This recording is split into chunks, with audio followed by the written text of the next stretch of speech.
श्रीपाद श्रीवल्लभ स्तोत्र।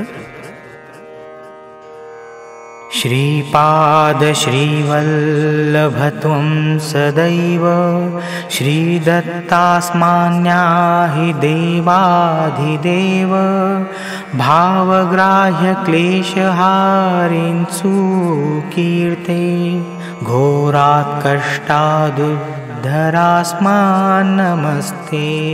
श्रीपाद श्रीवल्लभ त्वं सदैव त्वं नो माता त्वं पिताप्तोऽधिपस्त्वं त्राता योगक्षेमकृत्सद्गुरुस्त्वं त्वं सर्वस्वं नो प्रभो विश्वमूर्ते घोरात् कष्टादुद्धरास्मान् नमस्ते।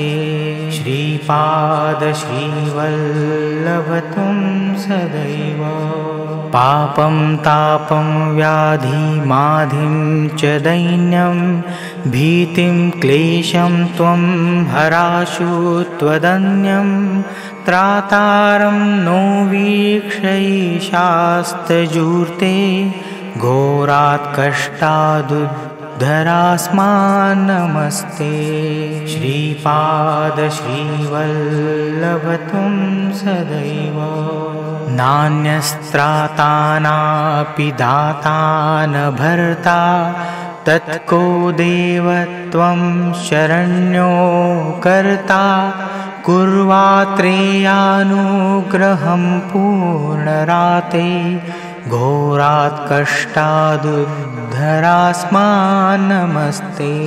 श्रीपाद श्रीवल्लभ त्वं सदैव धर्मे प्रीतिं सन्मतिं देवभक्तिं सत्संगार्पि देहि भक्तिं च मुक्तिं भावातिं च चाखिलादत्तमूर्ते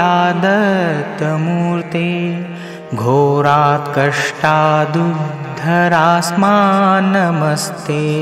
श्रीपाद श्रीवल्लभ त्वं सदैव श्रीपाद श्रीवल्लभ त्वं सदैव श्लोकपञ्चकमेतद्यो लोकमङ्गलवर्धनं प्रपठेन्नियतो भक्तास श्रीदत्तप्रियो भवेत्।